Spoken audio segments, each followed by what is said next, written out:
Bienvenue à cette nouvelle conférence de la série Finances personnelles. Je me présente, je m'appelle Gabrielle Sirois, je suis bibliothécaire à la Grande Bibliothèque et je suis responsable de la collection Économie et affaires, affaires et gestion. J'anime aussi les activités de médiation qui touchent à cette thématique. Donc, je suis ravie de vous accueillir aujourd'hui à cette conférence sur les stratégies fiscales efficaces. En cette saison des impôts, j'ai invité nul autre qu'André Boulet, emblème national de la fiscalité et de la profession comptable au Québec. En effet, il est non seulement fondateur de son propre cabinet de comptabilité, mais il a été reconnu pour son engagement exceptionnel à la profession comptable par l'Ordre des CPA. Monsieur Boulet est aussi auteur depuis plusieurs années du livre Réduisez vos impôts, dont l'objectif est de détailler les changements fiscaux de l'année. Ce guide vous aide à remplir vos déclarations de revenus selon les lois fiscales, tout en profitant des déductions et des crédits auxquels vous avez droit. Alors, merci Gabriel pour la présentation. Alors, je dis bonjour à tous les gens qui se joignent à nous là, pour la conférence. Je vais aborder quelques thèmes importants pour essayer de toucher le plus de situations qu'on retrouve au niveau de la fiscalité. Euh, le premier thème important que je voudrais discuter, c'est un peu démystifier le fonctionnement d'une déclaration fiscale et de l'impôt au niveau canadien et québécois. OK? Et aussi, peut-être enlever certains mythes qui font en sorte que les gens souvent vont dire: Ah, ben moi, si je travaille plus, je vais en donner 50 à l'impôt. Alors, donc, on va essayer de voir comment ça fonctionne, puis à quel moment une personne va se retrouver à payer 50 d'impôts et plus. OK? Alors, ça, c'est le premier thème que je veux aborder. Deuxième thème, je vais parler de ce qui est des gens qui font de l'investissement. Alors, le traitement fiscal, des intérêts, des dividendes, du gain en capital, comme vous savez, a eu toute une histoire au cours de la dernière année. Et finalement, tout ça pour arriver qu'il n'y aura pas de changement.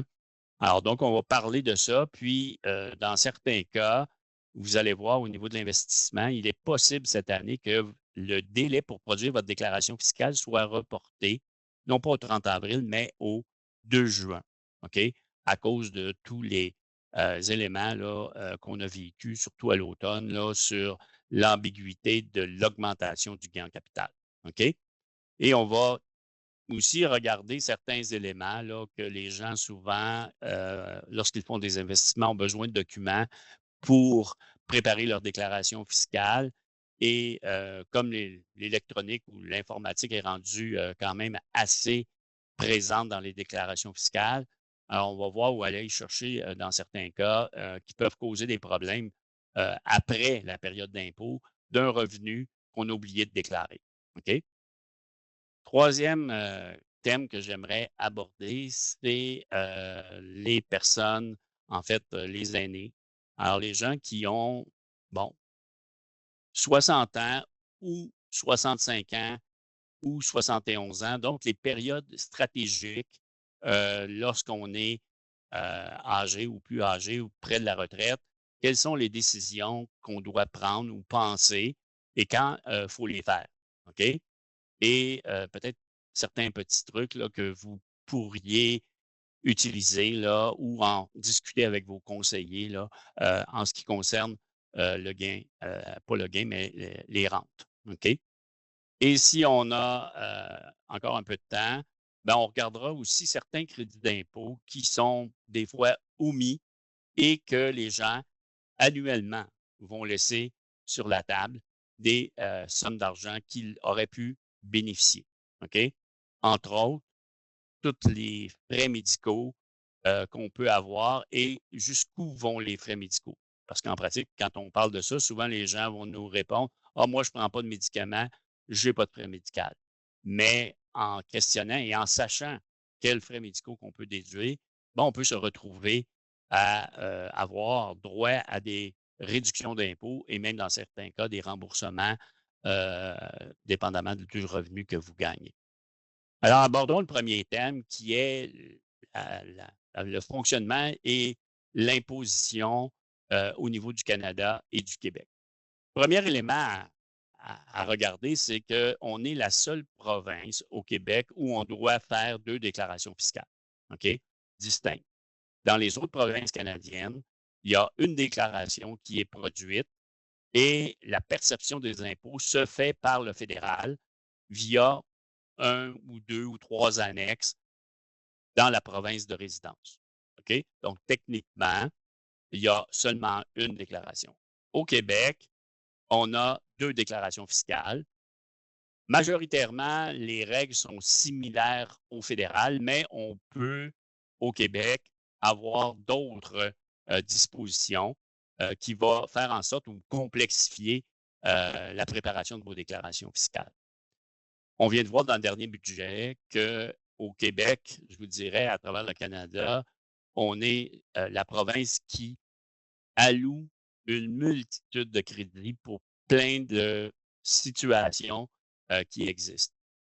Alors, dans le dernier budget, on a vu que le Québec commence à sabrer dans certains crédits d'impôt afin de récupérer certains dollars qui étaient alloués. Alors, donc, ces crédits-là, au Québec, sont souvent des crédits remboursables. Et la nuance entre un crédit remboursable et un crédit non remboursable est la suivante. C'est que je calcule mon impôt et j'applique le montant des crédits que j'ai droit. Tout le monde au Canada et au Québec ont droit à un crédit de base. OK? Alors, il est impossible que vous n'ayez pas de crédit. Il y en a. Maintenant, votre situation va faire en sorte qu'il peut en avoir plus ou moins. Donc, si vous avez un conjoint de fait, et qu'il ne travaille pas ou a très peu de revenus, vous pouvez avoir un crédit pour votre conjoint. Dans les cas des personnes qui sont séparées, OK? La situation fait en sorte que si on a des enfants de moins de 18 ans, l'enfant peut devenir le conjoint à charge. OK? On appelle ça l'équivalent de conjoint. Et dans ce cas-là, ça peut amener un crédit supplémentaire équivalent au crédit qu'on a droit. Au fédéral, on parle d'un crédit d'environ 15 000 OK? Et on a les situations particulières. Alors, donc, si on est handicapé, il y a un crédit d'impôt qu'on a droit.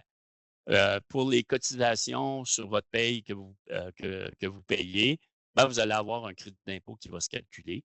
Et un des crédits en tout cas en pratique, que je vois beaucoup et que les gens ont tendance à omettre, c'est le crédit pour les frais médicaux. OK? Alors, toutes ces sommes-là sont additionnées et converties à un taux fédéral de 15 et au Québec à un taux de 14 Donc, ce crédit-là ou ces crédits-là sont des crédits non remboursables. Qu'est-ce que ça veut dire? Ça veut dire que si j'ai calculé mon impôt sur les revenus que j'ai eus, mais que le total des crédits d'impôt convertis au taux de 15 au fédéral excède l'impôt à payer, je n'aurai pas de remboursement. Tout ce que je vais avoir, c'est que je vais ramener mon impôt à zéro et les crédits seront perdus. Et ils ne sont pas majoritairement reportables, sauf pour les dons de charité. OK? Donc, un crédit non remboursable va, règle générale, s'éteindre avec l'année fiscale qu'on est en train de préparer. OK? L'autre série de crédits qu'on appelle les crédits remboursables, on peut penser, même dans le cas des frais médicaux, si vous êtes un salarié ou un travailleur autonome et que votre revenu n'excède pas environ 25 000 là, votre crédit pour frais médicaux, qui normalement est un crédit non remboursable, dans ces situations-là, ils vont devenir des crédits remboursables. OK? Donc, même si vous ne payez pas d'impôt, le montant du crédit que vous aurez calculé va vous donner un remboursement.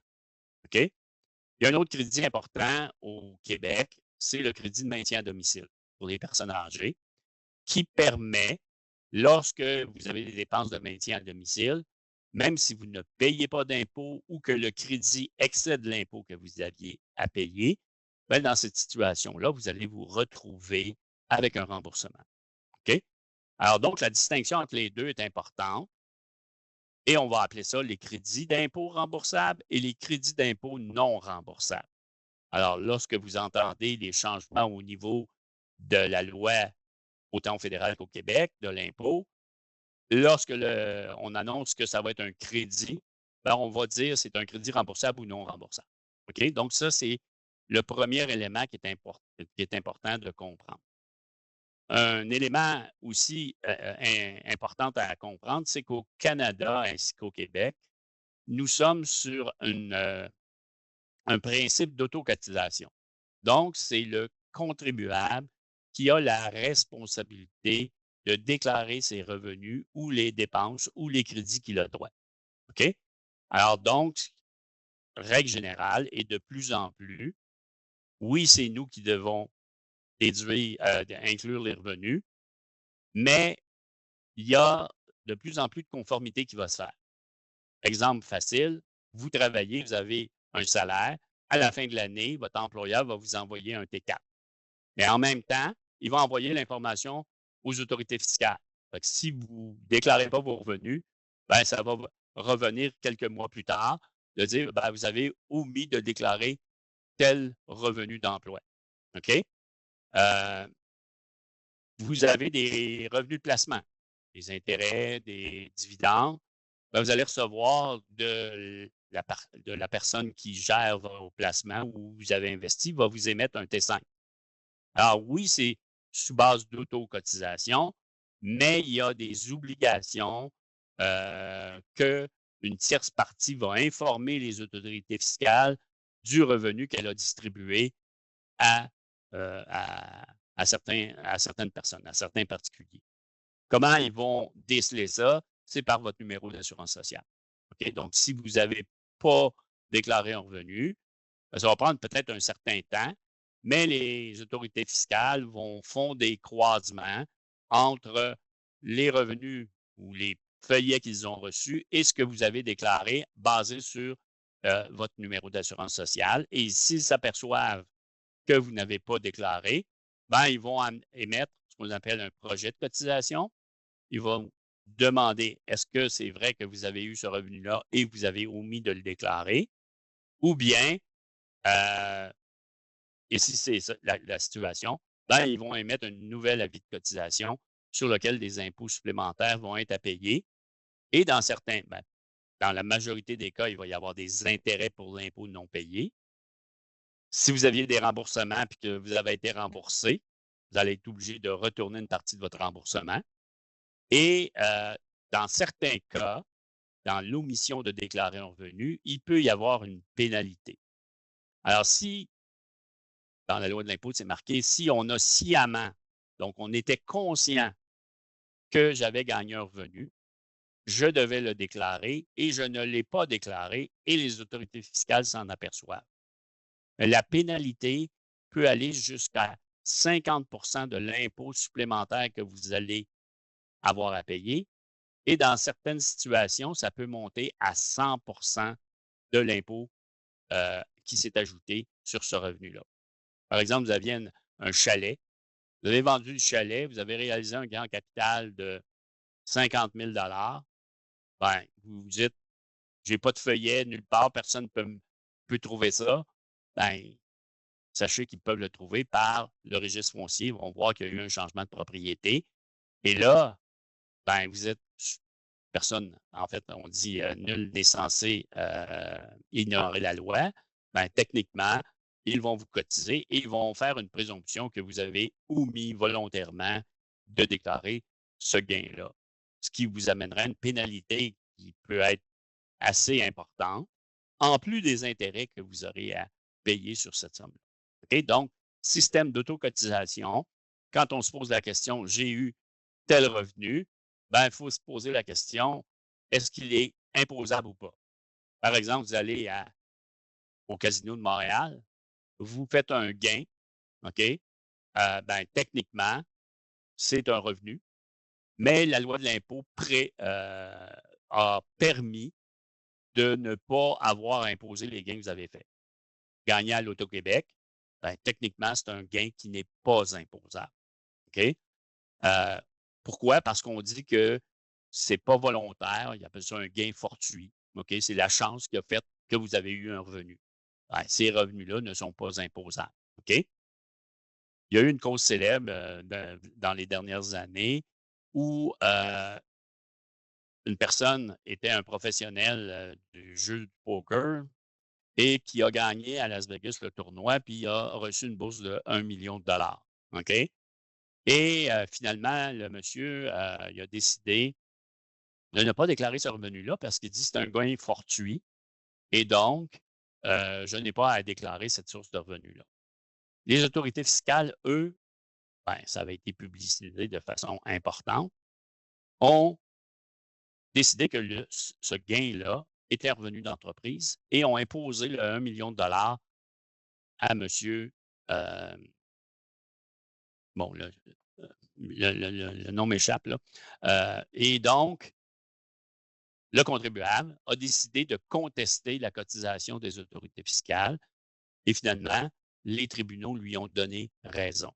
Donc, ils considéraient que le gain, c'était un gain fortuit et donc vous ne pouviez pas prévoir ou faire une stratégie pour gagner cette somme-là.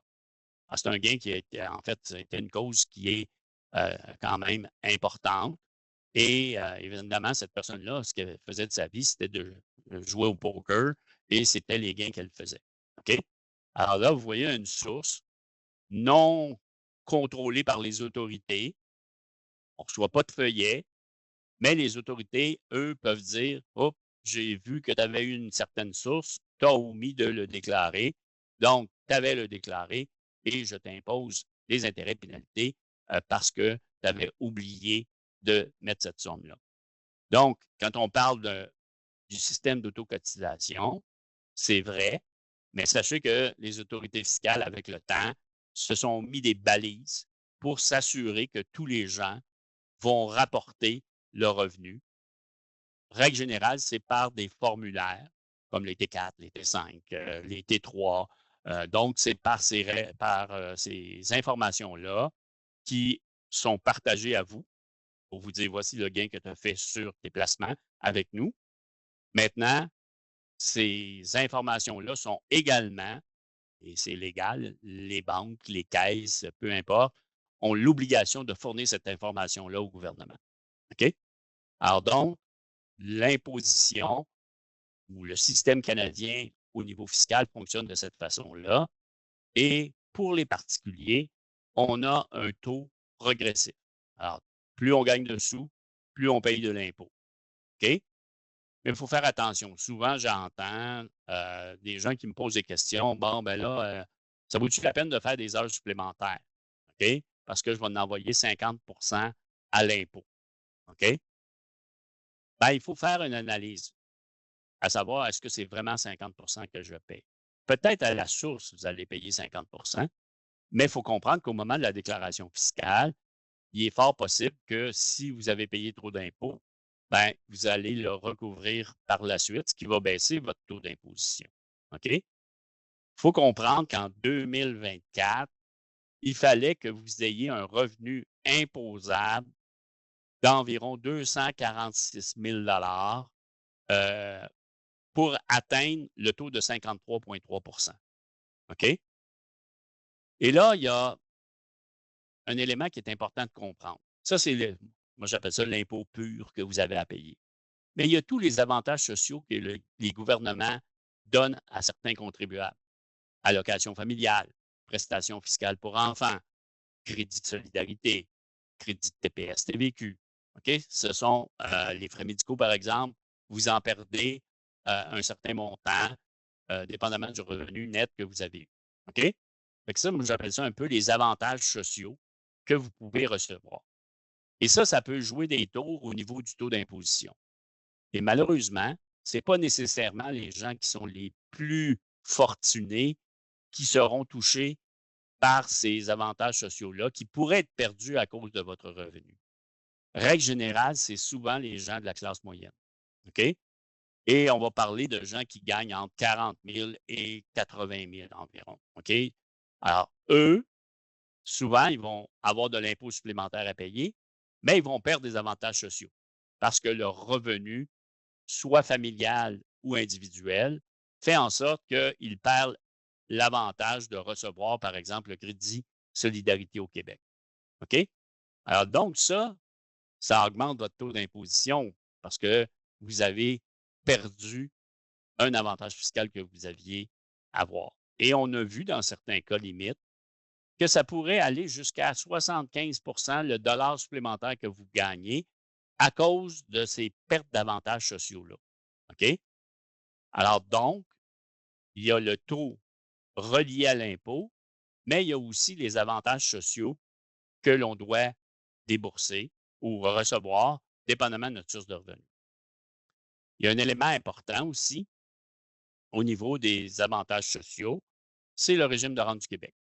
OK? Donc, quand vous travaillez ou que vous êtes travailleur autonome, théoriquement, vous payez du régime de rente du Québec si vos revenus d'emploi ou à titre de travailleur autonome excèdent 3 500 dans une année. OK? Bien, ça, vous le payez, puis là, évidemment, il est déduit de vos heures supplémentaires ou de votre salaire. Et là, vous allez dire, ouais, mais la moitié est partie en impôts. Bien, il y a deux éléments importants. Il y a l'assurance emploi, qui est indirectement une protection, qui va assurer votre revenu et de travail. Le deuxième, c'est le régime de rente du Québec. Et on sait que depuis les 5 dernières années, ben, on a changé un peu la philosophie au niveau du régime de rente du Québec. On a augmenté la partie du revenu que vous pourriez être couvert par le régime de rente du Québec au moment de votre retraite. Donc, en d'autres termes, les autorités vont prendre plus de régime de rente du Québec pour qu'à la fin, lorsque vous allez commencer à gagner le revenu de retraite, vous allez en toucher plus. C'est comme une économie forcée. OK? Mais ça, vous le payez, mais ça vous revient à vous. Le régime de rente du Québec, c'est chaque montant que vous avez à payer, 1 votre employeur paye 1 et ça s'en va dans le fonds du régime de rente du Québec qui est administré par la Caisse de dépôt et de placement. OK? Donc, techniquement, c'est un fonds de pension, indirectement. Et comme il y a eu des analyses il y a quelques années, on peut se référer à la commission d'Amour, où on avait fait un portrait de la situation des retraités et de la situation des gens vis-à-vis l'argent qu'ils devraient mettre de côté pour avoir un revenu décent ou maintenir leur niveau de vie au moment de la retraite. OK? Et on s'est aperçu que théoriquement, les gens étaient peu enclins à mettre des sommes d'argent de côté pour les vieux jours. OK? Évidemment, là, il y a deux catégories de contribuables et il faut faire attention. Il y a ceux que leur employeur euh, contribue dans un fonds de pension. Alors, on peut regarder les gens qui sont à l'emploi des grandes institutions gouvernementales, les professeurs, les pompiers, les policiers, etc. Ben, eux, l'employé paye une part et l'employeur paye une part. OK? Mais si vous n'avez pas de fonds de pension chez votre employeur ou vous êtes travailleur autonome, c'est vous qui devez mettre l'argent de côté pour votre retraite. Et évidemment, le régime de retraite va vous en obliger un certain montant. Les deux ensemble, on parle d'environ 13 de votre rémunération qui va être prélevée, la demi pour l'employé et la demi par l'employeur. Et si je parle d'un travailleur autonome, le travailleur autonome va payer les deux parts. OK? L'assurance emploi, ben, comme je vous ai dit, c'est une assurance protection de revenus. Il y a un autre élément qui est déduit, qui est un avantage, c'est le RQAP, le régime québécois d'assurance parentale. Alors, quand on regarde notre taux d'imposition, évidemment, c'est de l'argent que vous n'avez pas dans vos poches, mais il faut comprendre qu'il y en a une partie qui s'en va pour votre fonds de pension. On paie un peu pour de l'assurance si vous perdez votre emploi, sauf pour des travailleurs autonomes. Et on va payer également une assurance, on pourrait dire, si vous avez un enfant, ben, on va vous permettre, il y a plein de programmes qu'on peut utiliser là, au niveau du RQAP, mais vous aurez un congé rétribué, pas à 100 mais pour votre congé parental qui peut être séparé entre vous et votre conjoint. OK? Fait qu'en gros, là, quand on parle de taux d'imposition, il faut faire attention. Il faut décortiquer la partie pure d'impôt et la partie d'avantages sociaux que j'ai payés, mais que je n'ai pas, mais qui va me revenir peut-être si je perds mon emploi, si j'ai un enfant ou si, techniquement, au moment de la retraite. OK? Fait que ça, c'est le premier volet de la partie qu'on pourrait dire comment fonctionne le système canadien. OK? Deuxième volet que je veux aborder, c'est les gens qui font de l'investissement. OK?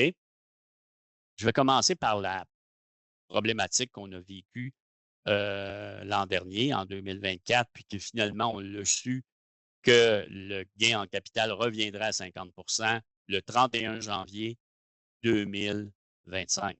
Donc, c'est tout récent qu'on sait que non, ça ne s'appliquera pas. OK? Alors, le projet qui avait été donné, ou en fait mis en place lors du budget, c'est d'augmenter le taux d'imposition et non pas à 50 mais à 66 66 et 2 tiers de votre gain que vous réalisez. Mais on avait mis une partie pour les particuliers, pas les sociétés, mais pour les particuliers, une partie jusqu'à 250 000 de gain en capital où vous restiez avec un 50 d'inclusion au lieu d'avoir 66 et 2 tiers. Tout ça avait été fait dans le principe de vouloir s'assurer que les gens qui réalisent de petits gains en capitaux, ben, ils ne seront pas touchés par la mesure. Maintenant, les gens qui gagnent beaucoup d'argent ou qui font des transactions importantes et réalisent du gros gain en capital, ben, c'est eux qui vont payer. OK? Mais on sait l'histoire, ce qui est arrivé, c'est que finalement, il y a eu des contestations, il y a eu des représentations et au mois de janvier, ils ont statué que c'était le statu quo jusqu'en 2026. Finalement, on est en période électorale et là, tout le monde fait campagne en disant on ne reviendra pas à notre 66 et 2 tiers, on va rester à 50 OK? Alors ça, c'est vente d'actifs. OK? Vous vendez votre maison, votre chalet. Attention à la résidence principale, on pourra en glisser un mot tantôt, là, qui est exempte. On va inclure des transactions boursières. Vous avez vendu votre chalet. Mais la loi de l'impôt prévoit que si vous vendez un bien à usage personnel et que vous réalisez un gain en capital, OK? Ce gain-là doit être déclaré. À l'inverse, si vous réalisez une perte, ben, la loi de l'impôt ne la reconnaîtra pas, vous ne pourrez pas la déduire. OK? Alors, je prends un exemple, vous êtes acheté, surtout dans la période du COVID, là, les gens s'achetaient des motos, s'achetaient des bateaux, etc. Puis on a vu des gens même des autos, qui se vendaient plus cher qu'ils avaient payé. OK? Et plusieurs contribuables n'étaient pas au courant que s'ils faisaient un gain en capital, ils devaient le déclarer. OK? Pendant la loi de l'impôt permet de réaliser sans impôt de petits gains en capital. Ce qui veut dire que si votre gain est inférieur à 1 000 ben, vous n'aurez pas à déclarer ce gain-là. Mais s'il l'excède, vous devez le déclarer. Vous allez me dire, ben, ils ne trouveront jamais ça, là. Ben, détrompez-vous, là. Ils ont accès à la SAQ, l'Assurance automobile du Québec, et ils peuvent voir les transactions que vous avez faites. Ils ont accès également au registre foncier. OK? Donc, là aussi, ils peuvent aller chercher de l'information indirectement. OK? Alors, quand on parle de gains en capital, il faut penser des gains en capitaux que je pourrais réaliser au moment de la vente d'un bien qui me sert à moi. OK? Il y a aussi des gains qu'il faut déclarer, qu'on appelle des biens meubles déterminés. C'est des collections. Vous avez une collection de cartes d'hockey, vous décidez de la vendre ou vendre une carte, vous réalisez un gain. J'ai un client, il y a plusieurs années, il y avait une carte qui était très précieuse. Il l'a vendue sur le marché 100 000 OK? Il m'a demandé, ben, est-ce que je dois déclarer ce gain-là? Ben, la réponse est oui. Il l'avait payé beaucoup moins. Et bon, ce gain-là est devenu imposable. Si vous vendez des tableaux, si vous vendez des collections de timbres, ben, eux font partie d'une catégorie distincte de biens personnels sur lequel vous devez vous imposer. Mais la partie des biens meubles déterminés qu'on appelle les collections, les timbres, etc., eux, vous pourrez réduire si vous réalisez des pertes, la perte contre des gains, mais seulement sur ce même type de bien. OK? Alors donc, attention, quand vous faites votre déclaration fiscale, vous devez vous poser la question, est-ce que j'ai vendu un bien sur lequel j'ai réalisé un gain de plus de 1 000 OK? Je vous dirais qu'en pratique, ce n'est pas tellement souvent. Évidemment, sauf la maison qui est une résidence principale.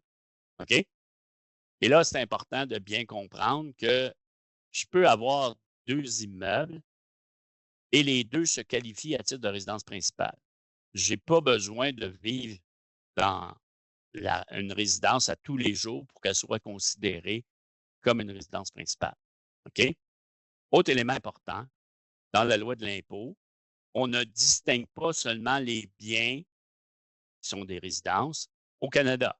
Alors, on peut penser aux gens qui ont des immeubles en Floride et qui vendent cet immeuble-là. Bien évidemment, on va avoir l'impôt relié américain.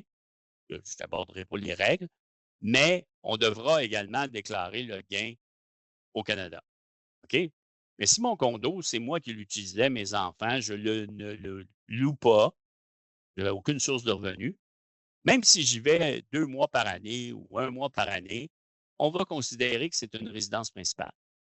OK? Ce qui va faire que ce n'est pas une résidence principale, c'est lorsque le bien est principalement loué aux producteurs de revenus locatifs. Alors, le mot principalement dans la loi de l'impôt équivaut à 50 du temps. OK? Alors, si vous ne le louez pas et que vous vendez, là, vous devrez prendre une décision. OK? Quel est le bien que je vais désigner à titre de résidence principale? Celui que je possède à Montréal, par exemple, ou à Rive-Sud, Rive-Nord, ou bien mon chalet que je viens de vendre. OK? Sans rentrer dans tous les détails, je vous dirais l'exercice que vous devez faire, c'est de regarder le gain que vous avez réalisé et de compter combien d'années de possession que vous avez eues. OK?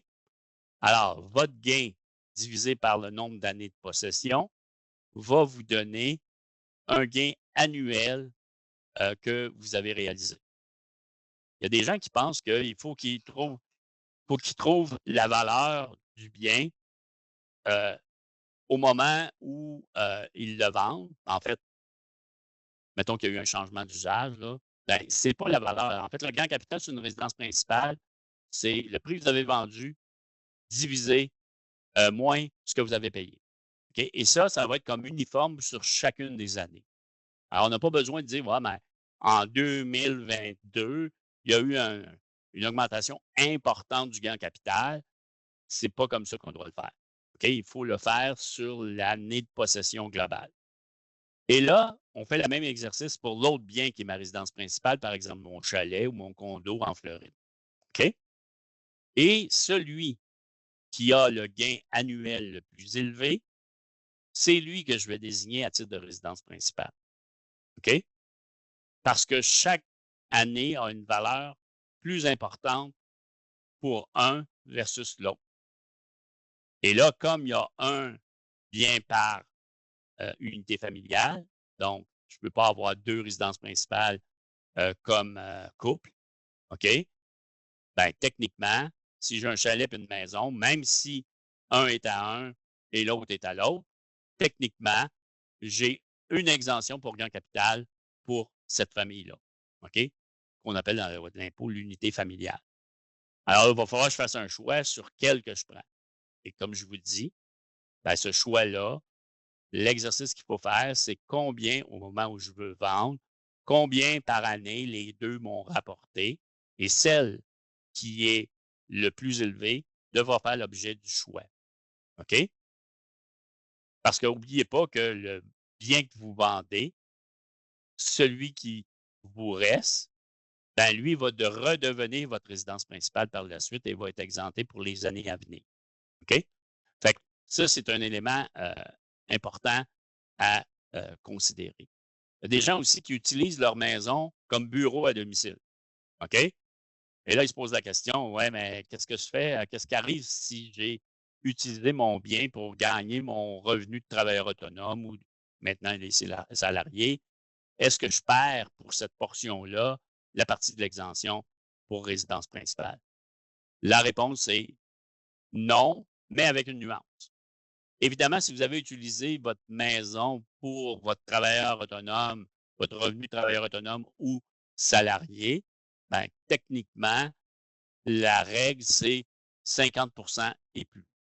Donc, si vous faites le calcul annuel pour demander votre bureau à domicile pour un travailleur autonome ou à titre de salarié et que ça donne 10 ben, lors de la vente, l'entièreté de votre résidence va être considérée comme votre résidence principale et vous ne perdrez pas cette possibilité-là d'exempter ou de ne pas exempter la partie que vous avez utilisée à titre de travailleur autonome ou de salarié qui travaille à distance. OK? Il y a une exception qui est très importante, c'est que si vous avez changé la structure de votre maison pour opérer un revenu de travailleur autonome ou à titre de salarié, là, cette portion-là pourrait ne pas être considérée comme une résidence principale. Prenons un exemple. Je décide d'avoir une garderie à la maison. OK? Au lieu de faire ça dans la maison comme telle ou au sol, ben, je me fais construire une partie attenante et ma garderie est dans cette partie-là. Donc, 100 de l'extension que je viens de faire est vouée à gagner du revenu d'entreprise à titre de travailleur autonome. Et dans ce cas-là, les années où la garderie sera fonctionnelle, ben, techniquement, ça va se qualifier à l'exemption pour gain en capital. OK? Donc, en fait, c'est le seul gain en capital qui n'est pas imposable, sauf les gens qui possèdent des actions d'une société privée, OK, les actionnaires, ou des biens agricoles ou des biens de pêche, où là, on a une exemption qui est à vie pour un montant de 1 16 000 à peu près. OK? Le reste, c'est toujours imposable. Alors, au niveau du revenu de placement, cette année, à cause de tout ce qui s'est fait, il y a eu des reports de production pour les fiducies. Qu'est-ce qu'une fiducie? Souvent, une fiducie, ça va être un fonds commun de placement. Vous avez investi dans un fonds monétaire ou un fonds équilibré à la caisse ou à la banque et le fonds, à la fin de l'année, distribue les sommes d'argent qu'il a gagnées à l'intérieur de ce fonds-là. Et s'il vous distribue un gain en capital, autant peu élevé que soit, par exemple, ils ont attribué 10 de gain en capital, ben, pour cette année, vous auriez le droit de produire votre déclaration fiscale le 2 juin 2025. OK? Et le report est pour la production, mais également le paiement de l'impôt. OK? Et donc, si vous payez le 2 ou avant le 2, vous n'aurez pas d'intérêt ni pénalité et vous serez en règle. Mais il faut qu'il y ait dans votre déclaration fiscale un gain en capital. OK? Donc, ça vient comme, comment je dirais, embêter sur plusieurs personnes à savoir, ben, c'est quand que je dois déclarer ou pas. Et il y a un autre élément important pour les investisseurs, c'est qu'ils reçoivent souvent quand ils investissent soit à la bourse ou soit dans des fonds communs, ils reçoivent des feuillets T3 qu'on appelle. Et les délais pour les gens qui gèrent ces fonds-là a été repoussé, ce qui amène qu'on a des délais pour recevoir notre feuillet et c'est pour ça qu'on a repoussé la déclaration à plus tard. Actuellement, c'est seulement pour nous, là. C'est pas pour les autres années, c'est juste pour cette année-là. OK? Donc, ça, c'est si j'ai du gain en capital dans ma déclaration fiscale. OK? Dans les revenus de placement, les erreurs souvent qu'on va voir, OK? C'est l'omission de déclarer des revenus, mais de façon involontaire. Alors, les gens qui, vous savez, quand on a des fonds, ben, on va vous demander, voulez-vous recevoir toutes vos informations papier ou vous voulez que ça soit de façon électronique? Alors, donc, de plus en plus de gens disent, ben, envoie-moi ça électronique, je vais sauver des arbres, donc il va y avoir moins de papier d'utiliser, ce qui est très louable. Mais il faut savoir que quand on a donné cette consigne-là à notre courtier ou à notre banque ou à notre caisse, vous avez un compte et les feuillets fiscaux sont déposés dans ce compte-là. Alors, vous devez aller les chercher. Il y a beaucoup de gens qui oublient d'aller les chercher. Et ce que ça fait, c'est que l'été, une fois qu'ils cotisent, ben, ils reçoivent une lettre d'une ou des deux agences qui dit vous avez omis de déclarer un revenu de telle source et donc on vous charge l'impôt supplémentaire, les intérêts et ça pourrait aller jusqu'à une pénalité. Donc, il est important, lorsque vous avez des informations sur vos placements et que vous les gérez de façon électronique, de vous assurer d'aller chercher tous les feuillets qui ont été émis, pas de façon papier, mais de façon électronique dans votre compte. Puis, règle générale, ce qu'on voit, c'est trousse fiscale ou ça va être marqué feuillets fiscaux. Alors, vous devez aller là pour pouvoir récupérer les sommes et les déclarer, évidemment. Il y a aussi des frais. Alors, si vous faites de l'investissement, ben, vous pouvez avoir des frais que vous allez payer à votre gestionnaire de portefeuille. OK? Ces frais-là, première des choses, sont déductibles, en autant que ce n'est pas un frais pour gérer un compte enregistré. Qu'est-ce qu'un compte enregistré? C'est un RIR, c'est un CELI. OK? Alors, si il vous envoie un montant ou vous regardez vos relevés puis vous voyez qu'ils ont pris 100 pour gérer votre CELI, OK? Bien, techniquement, ce 100 $-là ne sera pas déductible parce que le revenu à l'intérieur du CELI n'est pas imposable. Le REER, c'est la même chose. OK? Fait que ça, il faut s'assurer que les frais que j'ai payés n'étaient pas des frais pour un compte enregistré. CELI, RIR, FER. Maintenant, si c'est pour un compte régulier qu'on appelle, OK? Donc, qui n'est pas dans le RIR, qui n'est pas dans le CELI, là, les frais ou les honoraires qui seront chargés seront déductibles. OK? Et là, il faut faire la nuance entre des honoraires de gestion et des commissions payées à l'achat et à la vente du placement. OK? Alors, si moi, par exemple, mon gestionnaire de portefeuille dit je vais te mettre en gestion privée, je vais gérer ton portefeuille, puis voici ma rémunération, je vais te charger un pourcentage, 1 0,80 de la valeur de ton portefeuille. Donc, ça fluctue. Si les placements augmentent en valeur, ben, vous payez plus de frais. Si vos placements diminuent, vous en payez moins. OK? Ça, c'est des frais de gestion. Et les frais de gestion sont déductibles. OK? Donc, vous pouvez les déduire à l'encontre des revenus de placement que vous avez eus. OK? Si c'est vous qui gérez vos placements, par exemple à la bourse, on appelle les comptes à escompte, donc vous payez une transaction, à chaque transaction, ça vous coûte 25 bien, ça, c'est une commission. Et la commission doit être déduite du prix de vente que vous avez payé ou reçu au moment de la vente. La commission que vous avez payée à l'achat du placement, eux, augmentent le prix de vos placements. Alors, contrairement aux honoraires de gestion qui, eux, sont déductibles à 100 les commissions, eux, vont se déduire ou s'ajouter au prix d'achat, mais seront traitées à 50 parce que le gain ou les pertes en capital sont traitées à 50 Donc, il faut faire attention de bien comprendre comment mon courtier se rétribue. OK? Autre élément important, c'est les déductions pour les frais d'intérêt que vous payez pour faire de l'investissement. OK? Là, il y a des gens qui, bon, ils ont payé, en fait, ils ont presque tout payé leur hypothèque et ils décident, leur conseiller en placement leur décide, ben, je vais te rouvrir une marge de crédit hypothécaire. Tu as des gros soldes REER.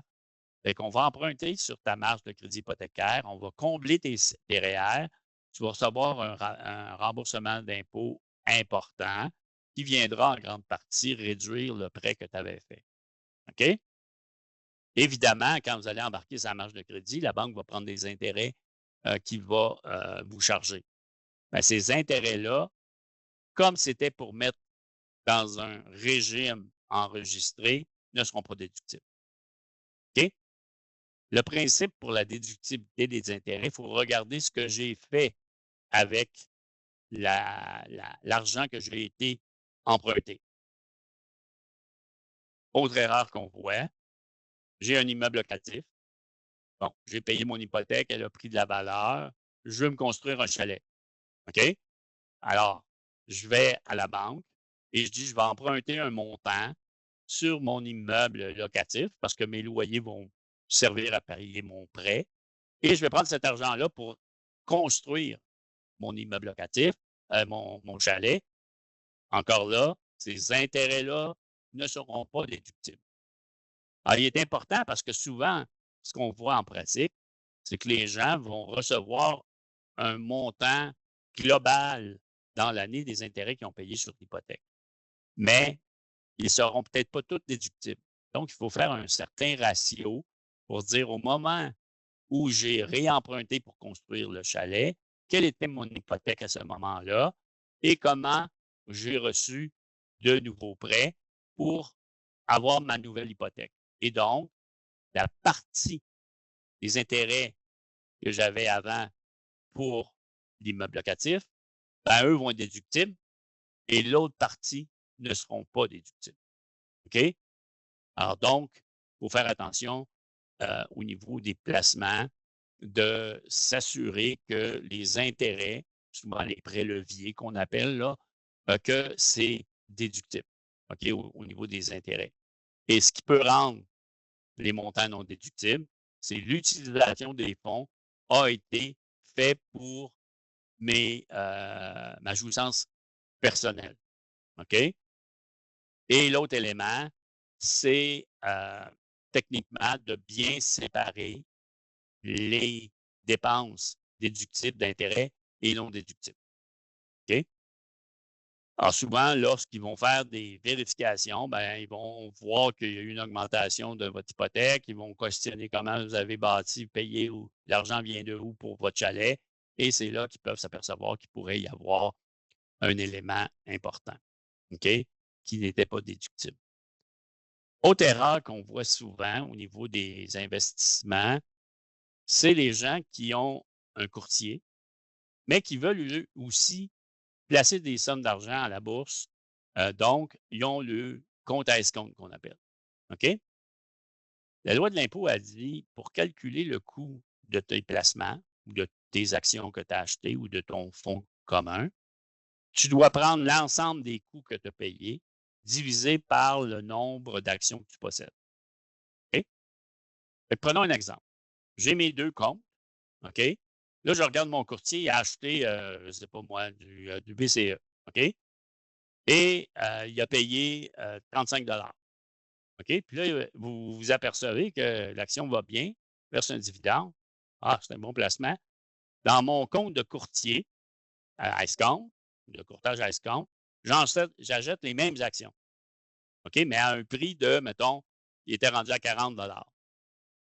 Alors là, j'en vends. Mon courtier dit, bon, OK, moi, je veux te vendre 100 actions de BCE pour X raison.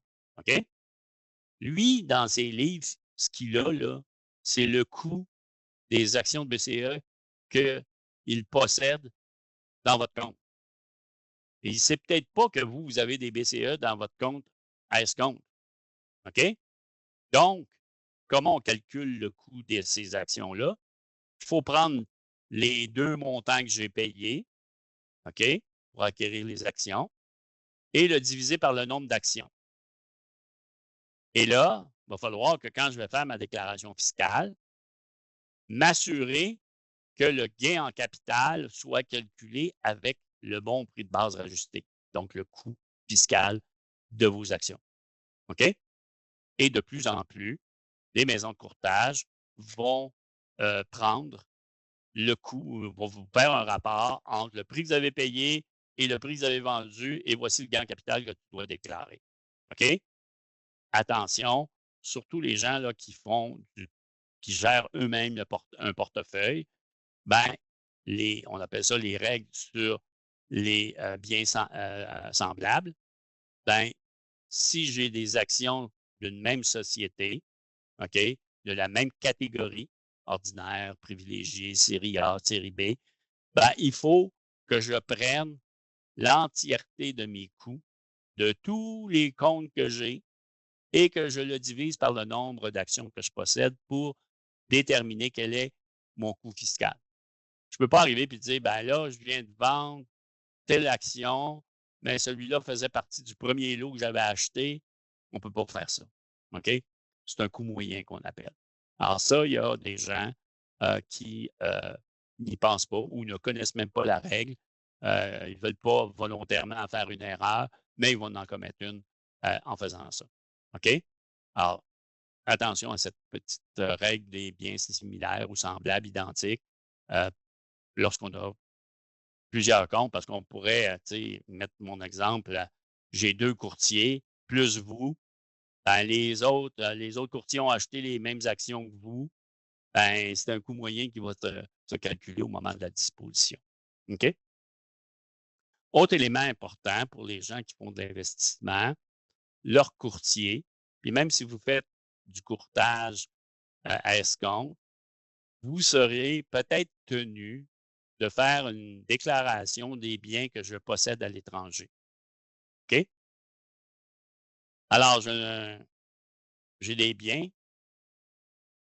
Admettons, j'ai des biens dans mon portefeuille achetés d'actions américaines. OK? Même si mon courtier est canadien, c'est des actions américaines. J'ai un condo aux États-Unis. Là, il faut que je me pose la question, quel bien que je dois calculer? Parce que la règle a dit, si à un moment de l'année, OK, vous avez excédé une valeur en dollars canadiens, donc converti en dollars canadiens, de plus de 100 000 ben, vous devez faire ce rapport-là, qu'on appelle le T1135. Le T1135, si vous faites l'omission de le produire, vous pourrez être passible d'une pénalité de 2 500 par année de non-production. OK? Alors, que ce soit vous qui faites votre déclaration fiscale ou une autre personne, ou un comptable, ou peu importe, vous devez lui dire que vous possédez des biens dans votre portefeuille à l'étranger. OK? Et là, il va vous demander, avez-vous reçu de votre courtier un T1135? Au tout début, il fallait le faire manuellement. Maintenant, les firmes de courtage préparent le T1135 parce qu'ils ont toutes les valeurs mois par mois à la fin de l'année. OK? Et là, ben, ce formulaire-là est, en fait, il y a une version abrégée qu'on appelle. Donc, si vous avez eu moins que 200 000 de valeur canadienne à l'étranger ou plus de 250 000 à l'étranger. Il y a la version abrégée et la version longue, dépendamment du montant. Si je possède un condo en Floride, OK? Ou à peu importe à quel endroit aux États-Unis. Je prends les États-Unis, par exemple, mais ça aurait pu être ailleurs. Et que c'est pour moi, je ne tire aucun revenu de ce condo-là, je ne dois pas en prendre considération dans mon calcul du 100 000. Si j'ai des rires ou des fers ou même des CELI, OK, et que j'ai des biens étrangers ou des actions étrangères dans ces véhicules-là, j'en tiens pas compte non plus. OK? Maintenant, si j'ai un compte qui n'est pas enregistré, là, je dois en tenir compte. Et là, c'est tous les biens que vous possédez et les valeurs doivent être, en fait, calculées théoriquement à chaque jour, mais c'est mensuel. Et qu'une journée, j'excède 100 000, je suis pris pour faire le rapport. Ce rapport-là, théoriquement, ne créera pas du revenu parce que vous allez avoir reçu des revenus ou des feuillets pour le revenu étranger que vous avez gagné. OK? Mais ça informe les autorités fiscales que vous possédez de l'argent ou des biens à l'extérieur du Canada. OK? Alors, c'est une forme de vérification qui est faite pour prévenir les gens qui veulent aller mettre de l'argent à l'abri d'impôt dans certains pays paradisiaques. OK? Alors donc, et là, si vous avez omis de déclarer, comme vous voyez, les pénalités sont très salées. Et si vous avez omis de déclarer les revenus de placement que vous avez gagnés sur ces revenus-là, ben vous allez avoir une pénalité qui va avoisiner le 100 000 parce qu'ils vont dire que vous l'avez fait sciemment. OK? Donc, très important, le T1135. Quand je fais mon calcul, je dois prendre des placements, mais mettons qu'on prend beaucoup de gens là, qui ont des biens, pas des biens, mais des immeubles aux États-Unis, puis ils ont un compte US, OK, pour payer les taxes, etc. Mais il faut que j'en tienne compte de l'argent que vous avez là-dedans. Donc, les gens, souvent, ils vont regarder le rapport produit par le courtier. Il arrive à 95 000, donc ils disent, je n'ai pas besoin de produire. Sauf que le courtier, il ne sait pas, vous avez un compte US qui avait 10 000 dedans. OK? Fait que là, vous avez excédé le 100 000. Alors, il faut faire attention à ça. C'est un élément. Et comme je vous dis, et je me répète, là, les pénalités sont très, très importantes. OK? Donc, on appelle ça le T1135, produit seulement au fédéral et assorti, évidemment, si on omet de le payer. Disons, vous avez omis de le déclarer pendant 3 ans, vous vous retrouvez avec une pénalité avant les intérêts de 7 500 OK? Alors, ça va excessivement rapidement. OK? Comme je vous dis, c'est de plus en plus facile parce que nos courtiers vont donner l'information dans la trousse fiscale à la fin de l'année. N'oublions pas que faut que je sache si je détiens un immeuble, est-ce qu'il me crée du revenu ou non? OK? S'il me crée du revenu, il va falloir que j'en tienne compte dans mon calcul du 100 000. Attention, créer du revenu, ça veut dire que l'immeuble est à plus de 50 du temps utilisé à des fins locatives. OK? Si vous louez une semaine dans l'année, ben, puis que le reste du temps, c'est pour vous, vos enfants, c'est familial, ben, ce bien-là ne sera pas considéré dans le calcul. Et on doit prendre le coût d'origine et non pas la valeur au marché. OK? Fait que ça, c'est important. Et c'est un formulaire qu'il ne faut pas oublier de produire parce que ça peut vous causer une surprise assez intéressante. Et comme présentement, les taux de change sont élevés, alors ça avoisine les 40 ben, la valeur canadienne augmente rapidement. Donc, ça se peut que l'année passée, vous n'étiez pas admissible, mais cette année, vous allez l'être. OK? Alors donc, sinon, ben, informez-vous si vous avez un courtier pour vous assurer que vous avez respecté cette règle-là. OK? Alors, intérêt, je veux juste faire s'il y a des gens qui font leur propre déclaration fiscale et qui se sont fait offrir ce qu'on appelle des prêts leviers. Donc, on vous prête de l'argent pour que vous investissiez cet argent-là dans des véhicules de placement, des fonds communs, des actions, etc. OK? Et que, bien évidemment, sur le prêt qu'ils vous ont fait, vous avez des intérêts. OK? Et là, vous avez misé pour le gain en capital. Vous avez acheté des titres qui ne donnent pas nécessairement de revenus annuels comme des dividendes. OK? C'est vous misez sur la croissance de la valeur pour réaliser un gain en capital dont 50 sera imposable. OK? Au Québec, on a une règle qui fait en sorte que les intérêts ou les dépenses de placement, OK, s'il excède le revenu que vous avez généré, ben, ça va ça va bloquer ou en fait, ça ne permettra pas de déduire vos dépenses d'intérêt. OK? Donc, ce n'est pas une erreur de logiciel. Regardez, est-ce que mes revenus de placement sont inférieurs à mes dépenses de placement? OK? Dans le jargon, on appelle ça les PNCP, les pertes nettes sur placement, cumulées sur placement. OK? Et ces pertes nettes-là, c'est depuis 1986 qu'elle existe, donc elle se perpétue d'année en année. OK? Donc ça, c'est un élément à considérer. Cependant, c'est un peu comme les pertes en capital. Une année, vous n'avez pas le droit de les déduire. L'année 2 non plus. Mais l'année 3, vous faites du revenu de placement supérieur aux dépenses de placement. Ben, je peux aller récupérer les années où je n'ai pas pu déduire. OK? Alors donc, ça, c'est super intéressant. Je voudrais terminer avec mon autre thème sur certains éléments que nos personnes âgées souvent vont omettre de faire ou ont de la difficulté à bien comprendre.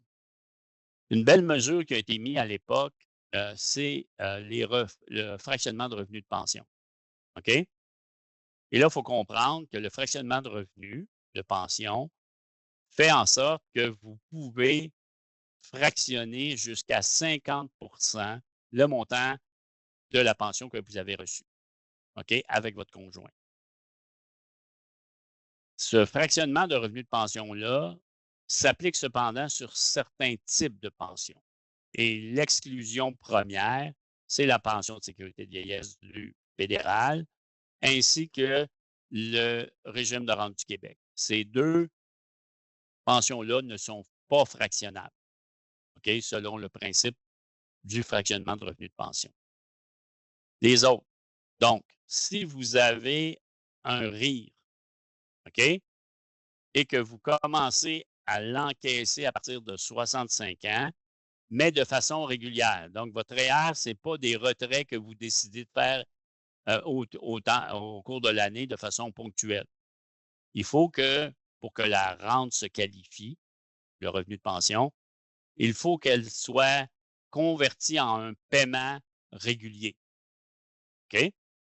Alors, la difficulté souvent est sur les REER, c'est qu'on arrive à 65 ans, on ne veut pas convertir tout de suite en fer. Alors, donc, on pige un 10 000, un 15 000, peu importe, au cours de l'année.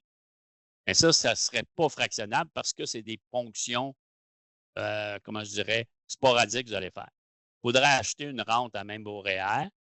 Ou l'autre élément, c'est de convertir vos RIR en fer. Comme le fer exige un retrait minimum annuel, ben, le fer pourra être fractionnable avec votre conjoint. OK?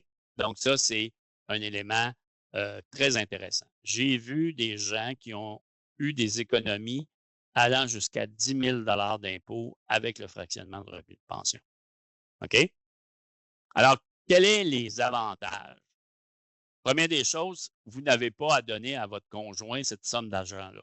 C'est un fractionnement annuel que je pourrais dire qui est virtuel. OK? Dans le sens qu'il n'y aura pas de transaction. Mon fractionnement va se faire seulement au moment de préparer ma déclaration fiscale.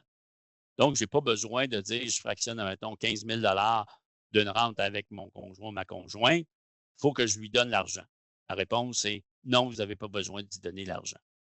Cependant, vous devez compléter un formulaire de consentement de votre conjoint. Il accepte que vous fractionniez une partie de vos revenus de pension avec lui ou avec elle. Le formulaire s'appelle le T1132 et doit être signé par les deux conjoints. OK? Donc, ça dit aux autorités fiscales que votre conjoint était consentant à appliquer la règle du fractionnement de revenus de pension. OK? Et là, il y a une nuance entre le Québec et le fédéral. Au fédéral, même si vous n'avez pas 65 ans, vous pouvez fractionner un revenu de pension. Prenons l'exemple suivant. J'ai un contribuable, une personne, qui décide de prendre sa retraite à 60 ans. il demande, il y avait un fonds de pension chez son employeur, il commence à percevoir son fonds de pension. Il a 60 ans, donc théoriquement, il ne devrait pas avoir le droit. Mais comme ça provient d'un fonds de pension agréé, OK, ben, il va pouvoir fractionner quand même s'il n'a pas atteint l'âge de 65 ans. Au Québec, il faut absolument que le contribuable qui veut fractionner, OK, il faut qu'il ait 65 ans. Et la personne avec qui il fractionne n'a pas nécessairement besoin d'avoir 65 ans. C'est celui qui perçoit la rente qui, pour se qualifier au fractionnement, doit avoir une rente admissible et avoir au Québec atteint l'âge de 65 ans ou moins. OK? Alors, l'avantage du fractionnement également, c'est comme on a vu au tout début de la conférence, on a 2 paliers d'imposition au Québec. Et les autorités fiscales pour le fractionnement de revenus de pension vont faire en sorte que vous pouvez fractionner un certain pourcentage au fédéral et un autre pourcentage au Québec, ou même ne pas fractionner au Québec. OK? Donc, vous n'êtes pas pris avec votre choix que vous allez faire au Québec, au fédéral, de l'appliquer au Québec et vice-versa. C'est un choix comme individuel. Et donc, ça, ce que ça fait, c'est que si le conjoint qui ne reçoit pas la rente a des revenus plus bas que le conjoint qui reçoit les rentes, ben, on va bénéficier de la progressivité des taux d'imposition. Donc, si mon contribuable avait un revenu annuel de, disons, 150 000 et son conjoint ou sa conjointe a zéro. En fait, elle a juste sa pension de sécurité de vieillesse qui lui donne à peu près 9 000 OK? Techniquement, il pourrait prendre son 150 000 et regarder qu'est-ce qui compose son revenu de 150 000. Alors, on a dit que le régime de rente du Québec ne se qualifie pas, la pension de sécurité de vieillesse ne se qualifie pas, et toutes les autres sources de revenus qui ne sont pas des revenus de pension ne se qualifient pas non plus. Fait que dans le 150 000, disons que j'avais une rente ou un fer qui avait commencé à être décaissé de 80 000 OK? Ben, j'aurais le droit de fractionner jusqu'à 40 000 de cette rente-là. Alors, je vais prendre un bloc de 40 000 qui est à un taux d'imposition plus élevé que les premiers paliers d'imposition et je vais aller le donner à l'autre conjoint qui a peu de revenus et donc va s'imposer sur un taux d'imposition moindre que celui de la personne qui a reçu la rente. Ça, c'est le premier avantage ou bénéfice de faire le fractionnement. OK? Donc, progressivité des taux. Deuxième élément important, c'est qu'au fédéral, la pension de sécurité de vieillesse, elle est universelle. Le critère pour la recevoir, c'est un critère basé sur les années de résidence au Canada. OK? Que vous ayez travaillé ou pas travaillé, vous allez le recevoir si vous avez rencontré le critère de résidence canadienne. OK? Alors donc, il y a quand même un certain, comment je pourrais dire, pas une pénalité, là, mais une rétroactivité qui va se faire sur le paiement qu'on vous verse. Alors, on est actuellement, en 2024, on est autour de 91 000 L'année prochaine, on va passer en 2025, cette année, à environ 94 000 OK? Si vous voulez voir les chiffres précis, vous avez juste à aller sur le net, taper pension de sécurité de vieillesse et vous allez voir le montant dans lequel il y a une réduction de la pension. Alors, si j'ai excédé le seuil, chaque dollar supplémentaire que je gagne, ben, il y a 15 que je perds de ma pension qui m'est versée, de la sécurité de vieillesse. OK? Ce qui fait que si j'ai gagné en 2014, 2015, c'est à peu près la même chose, autour de 140 000 ou plus, j'ai tout perdu ma pension de sécurité de vieillesse. Alors, si j'ai fait un fractionnement de revenus de pension et que j'ai enlevé, admettons, dans mon exemple de tantôt, 40 000 Ben, dans certains cas, ça me permet de récupérer le montant de pension que j'aurais dû donner aux autorités fiscales. OK? Donc ça, c'est un avantage marqué. OK? Parce que là, j'ai une réduction du taux d'imposition et en plus, je récupère un avantage social qui m'avait été enlevé à cause que j'avais un revenu trop élevé. OK?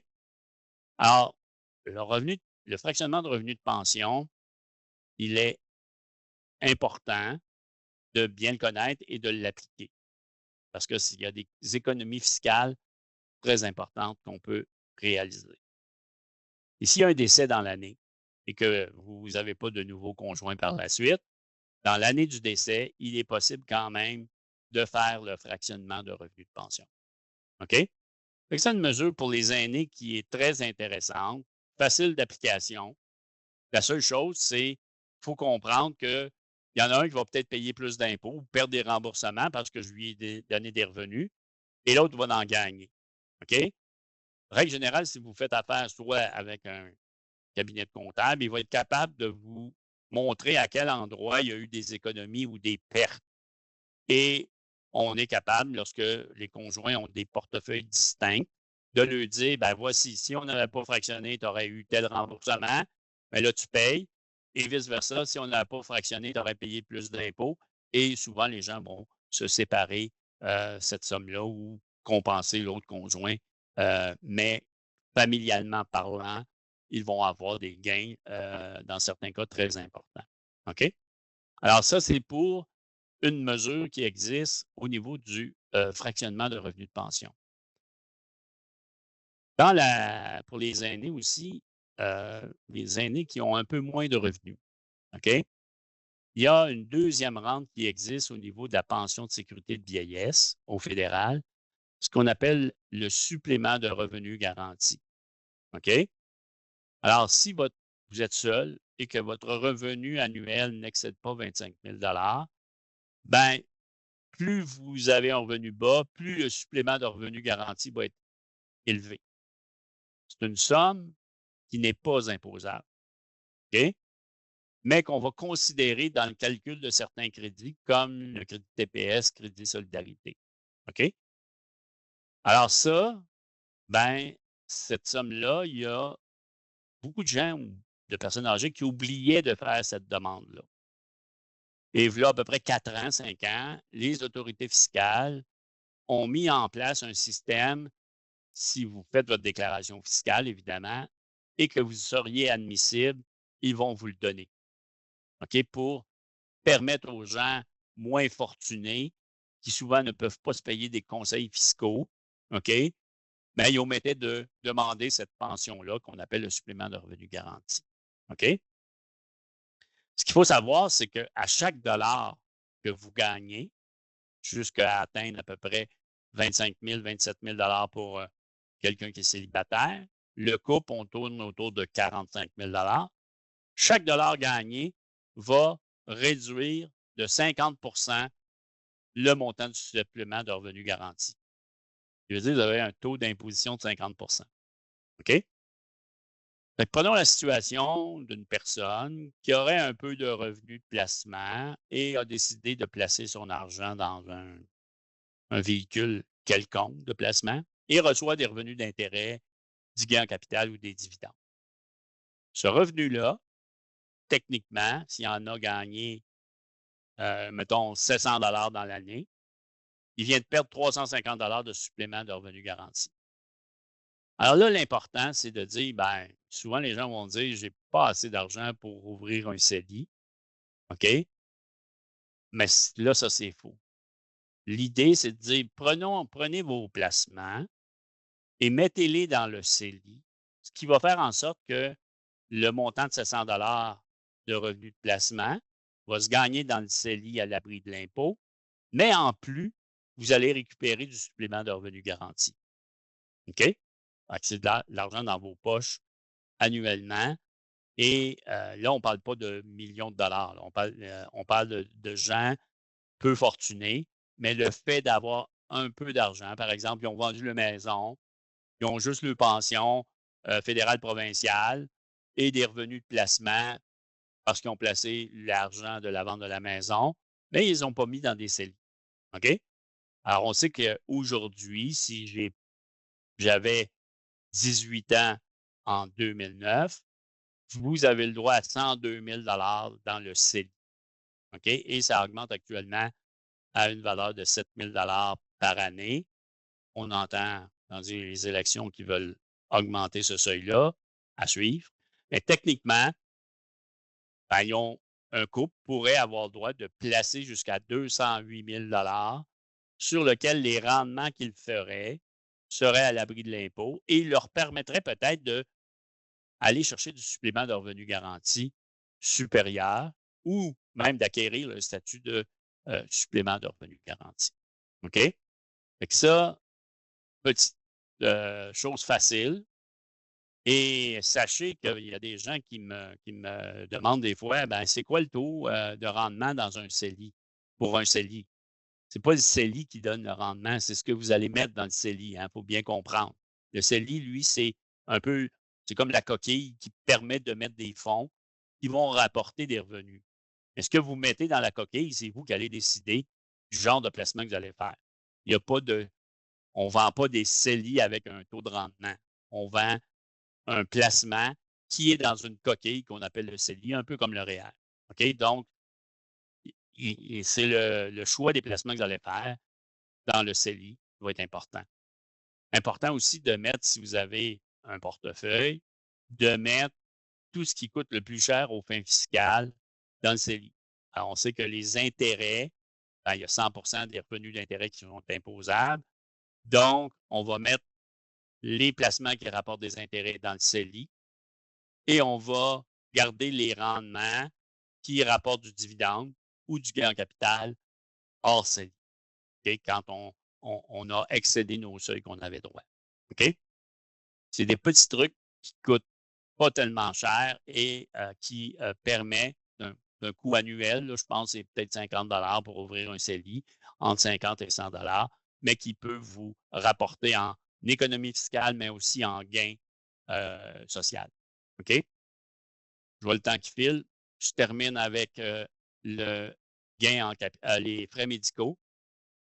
Seule chose que je veux vous dire, les frais médicaux, très important, ce n'est pas que les prescriptions, OK, que vous avez chez votre pharmacien. Sachez que si vous êtes un travailleur et que vous avez une assurance collective chez votre employeur, si votre employeur en paye une partie, ce qui est souvent la règle, vous allez avoir sur votre relevé 1 un montant dans la case J. OK? Ce montant-là, c'est la partie que votre employeur paie pour vous pour l'assurance maladie, hospitalisation. Alors, au Québec seulement, la case J va faire partie des frais médicaux. Si vous en payez moitié-moitié, vous allez avoir aussi une note sur votre relevé 1 et aussi sur votre T4. Au T4, c'est la case 85, à 235 au Québec. Ça, la partie des frais de la prime que vous payez devient également déductible. Autre chose qui arrive souvent, c'est que si vous avez une assurance collective, ben, le médicament n'est peut-être pas, ou le service médical que vous recevez, couvert à 100. Des fois, ça va être 80-20. OK? Des fois, c'est 50-50. Donc, il est intéressant de regarder sur le site de votre assureur.